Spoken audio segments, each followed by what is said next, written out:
So for this clip, she's talking very fast. And there's many media outlets which couldn't even translate exactly what she said in this part, probably because of what I mentioned earlier about most people working for them being Cantonese, and therefore there are not enough Hoisanese people that can provide an exact meaning. What she's saying, I'm going to say it slowly and clearly. She's saying, Ngồi đào khỏi bằng gì, khỏi có giáo lỗi, giáo nhất chui phang lọt lỗi la. What does that mean? Ngồi, I, đào khỏi.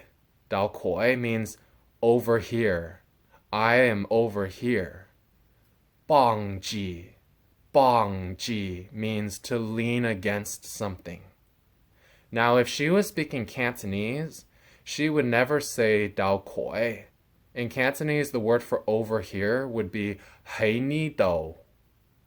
And then the word bang ji, that means to lean against something. In Cantonese, that would be ai ji. Ai ji. If she spoke Cantonese, she would have said ngo hei ni do ai ji. But she did not. She said ngồi đào khỏi bằng gì. And then she says Kui ko zhao loi. That means, and then like this, he ran over. And if that was Cantonese, instead of saying Kui ko zhao loi, it would be Kui gam yang zhao lei. That's not the same. And the last part that she says, Zhao yat chui fang lok loi la. In Cantonese, that would be Zhao yat chui fang lok lei la. Some of you may be thinking, well, some of the words that you said do sound similar to Cantonese, so what exactly is the difference?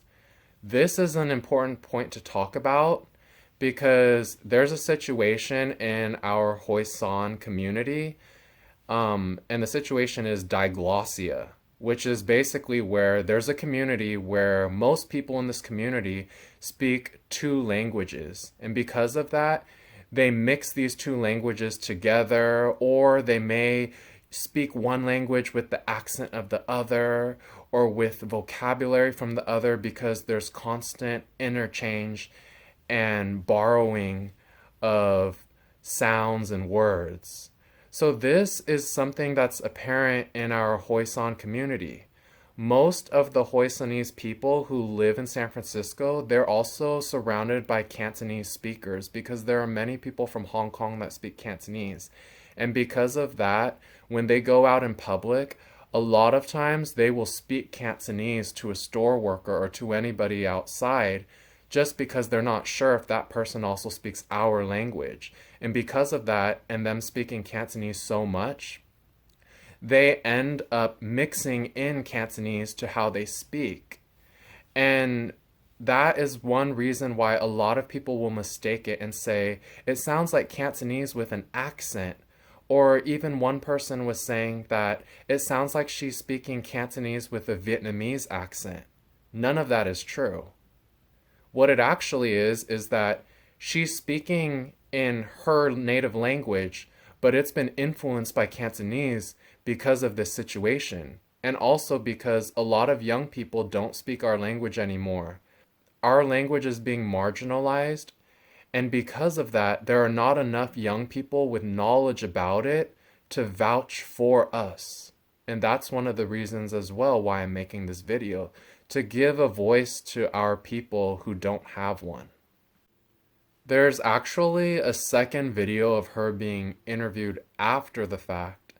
And in this interview, there's not as much street noise, so you can hear her more clearly, and you can hear the Hoisanese that she's saying.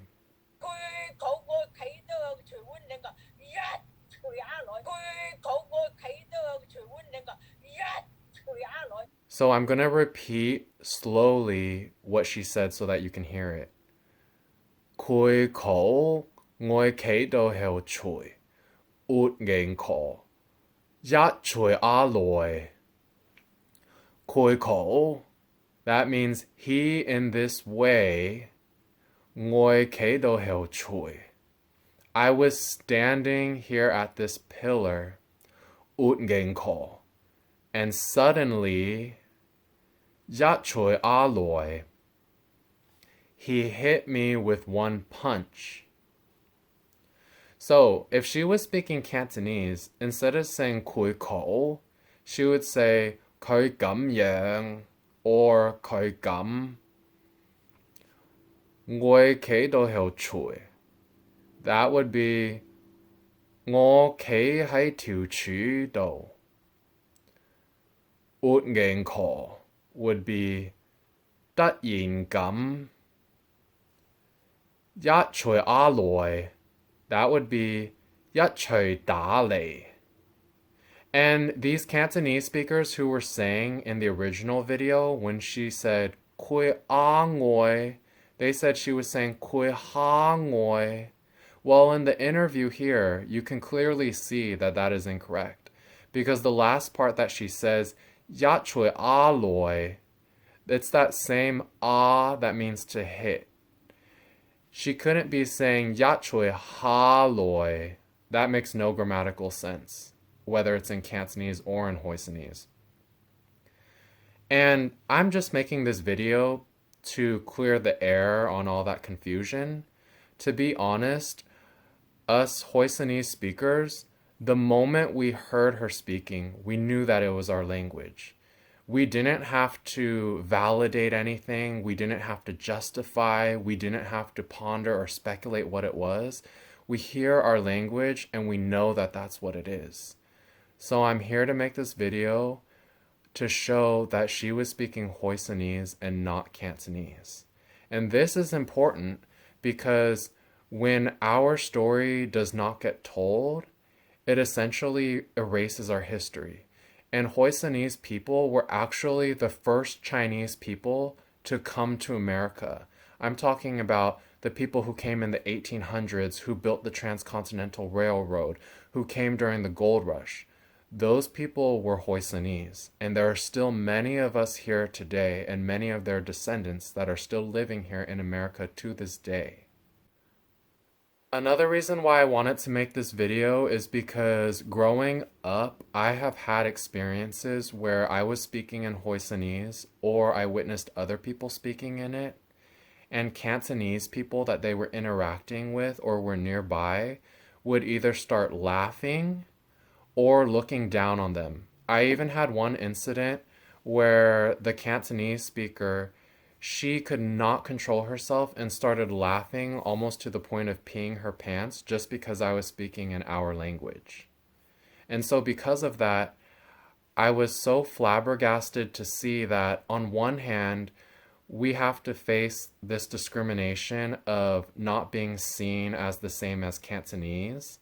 Yet, when it comes to this incident, in which one of our people is in a video that is going viral, suddenly Cantonese people are claiming that she is a Cantonese speaker. So the message I'm trying to send is that there is diversity everywhere, even within a certain community. Even if somebody knows that within the Chinese community there are different languages like Cantonese and Mandarin, but even within all of that, there's still other types. It doesn't mean that everyone needs to go researching every different type of culture, but it's just to let people know that you never know exactly what that person's background is. You can't judge them just because of something you see or hear from them, and that each person needs to be treated equally. They need to be treated with dignity and respect. Even if you don't understand what they're saying, it doesn't mean that they deserve any less than you.